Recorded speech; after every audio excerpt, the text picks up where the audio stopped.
Okay, let's start with a wild thought. What if the world you see every day wasn't random at all? What if it was actually a system specifically designed to keep you asleep? Well, today we are diving deep into Frank Rodriguez's pretty provocative book, You Were Never Supposed to Wake Up, which argues exactly that.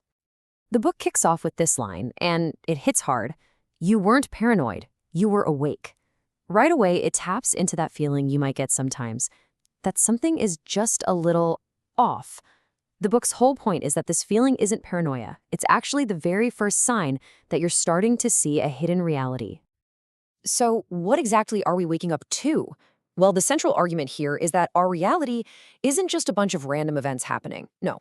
The author claims it's a meticulously coded system, one that was built from the ground up with one goal in mind: control. Now, how does a system like this work? Rodriguez argues it's because it keeps most of us in a state he calls the 85%. This is supposed to be the huge majority of people, ritually conditioned to just follow the rules, follow society's routines, and never really question any of it, to stay comfortably asleep. So, what's the purpose of this whole system? According to the book, it's not about some obvious in-your-face oppression. It's way more subtle. It's designed to compress clarity, to make things confusing. It delays the transmission of real information and actually rewards you for staying silent. It uses comfort as a form of control, and maybe most importantly, it's built to make you doubt your own gut feelings. But how could a system like this actually maintain its control? The book gets into that, claiming it uses a specific set of invisible tools, which it calls the tools of compression. The main tool here is a concept called compression. I want you to think of it like an invisible weight on your shoulders. The author argues this feeling of burden and silence isn't just in your head. It's actually engineered into our physical world to literally restrict our breathing, our movement, and our ability to think clearly. And you can find this compression everywhere, in what the book calls the terrain. Now, this isn't just about forests and mountains. We're talking about our entire built world, our cities, our office buildings, the subway. The book argues these spaces are a coded landscape, packed with subtle signals of control. You know that feeling you get from a low ceiling, a really narrow hallway, or an imposing government building? That's what he's talking about. But the control isn't just physical, it's linguistic too. The book claims some of our most positive, feel-good words are actually used as tools. For example, the word community can be used to enforce conformity. The language of diversity might be used to erase history. And the concept of freedom, he says, is often taught while the system itself keeps us metaphorically on our knees. To make this all crystal clear, the author gives us this really powerful visual metaphor. It perfectly illustrates the fundamental choice he thinks we all have to make inside this system, the choice between carrying the burden and demanding clarity. He points right at that famous statue of Atlas at Rockefeller Center. The book says, they call it strength, they call it honor, but it's a trap, a public monument to compression. This is what the author calls the Atlas trap, the way our culture actually celebrates carrying an unbearable load as if it's some kind of virtue.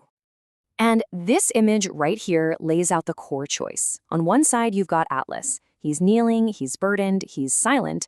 On the other side, the book presents this counter image, Shu, an Egyptian god who stands up, separates the sky from the earth, and creates space. So the choice becomes pretty simple. Do you carry the weight, or do you stand up and create the space you need to breathe? Okay, so if the world really is coded, how on earth are you supposed to read it? This is where the book introduces a pretty fascinating concept it calls the Watcher's Codex. It's basically a key for identifying the hidden language that's supposedly all around us. At the very heart of this coded world, the book talks about a group it calls the Watchers. These are the alleged architects of the whole system, and it claims they use a really specific symbolic language, pulling from Freemasonry, geometry, and numerology to embed control right into our physical world.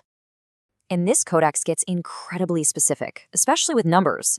The book gives distinct functions to numbers like 3, 7, 13, and 33. The claim is that these aren't just random digits. They're intentionally embedded in things like building addresses, dates on monuments, even timestamps, all as hidden signals of control. This codex also wants us to completely reread our architecture. Symbols we see every single day are reframed as functional tools. So the Freemasons' compass and square, not just an emblem, they're coordinates for containment. That black and white checkerboard floor you see in so many official buildings? Not just a design choice, it's a symbolic control grid. All right, so if you accept this whole worldview, this idea of a world coded for control, the next question is obvious. Now what? What's the path forward for someone who finally wakes up? That person gets a name, the cipher. Now, this isn't some action hero. It's more like an individual who awakens, refuses to be compressed, and learns how to decode the terrain around them. The goal isn't really to escape the system, but to understand it and to document how it works.